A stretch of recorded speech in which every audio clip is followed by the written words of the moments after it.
Heel பாலஸ்தீன்கிற ஒரு NGO அமைப்பு, ஒரு 3-4 பேர் சேர்ந்து, அமெரிக்காவை சார்ந்தவர்கள், அங்க மைக்ரோசாப்ட்ல வேலை பார்க்குற ஒரு பெரிய அதிகாரி, அவர் ஃபண்ட் பண்ணி இந்த அமைப்பை ஏற்படுத்தி கடந்த 4 வருடங்களாக 14 லட்சம் பேர்களுக்கு உணவு கொடுக்குறாங்க.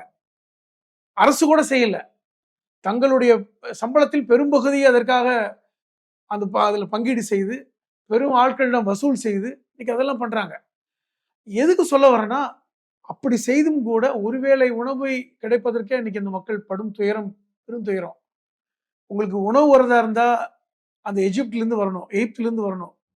ஒரு நாளைக்கு 600 கண்டெய்னர் வருது. அதில் 300க்கும் மேற்பட்ட பாட்டில் ஏதோ நெல்மணியில் எழுதி அனுப்புனாங்கன்னு சொன்னாங்களே, கடல்ல எரிஞ்சாங்க. அதை கொள்ளையடிக்கிறாங்க. அந்த உணவையும் பாலையுமே அனுமதிக்கிறது இல்லை. இப்ப இன்னைக்கு நெதன்யாவும் இஸ்ரேலுடைய பாதுகாப்பு அமைச்சர் இஸ்ரேல் காட்ஸ் தெளிவா பேசுறாங்க. பக்கத்துலதான் அமெரிக்காவோட வெளியுறவுத்துறை செயலாளர் ரூபியோ இருக்கிறாரு. இதே அந்த டெல் அவீவ்ல பேட்டி நடக்குது 2 நாளுக்கு முன்னாடி.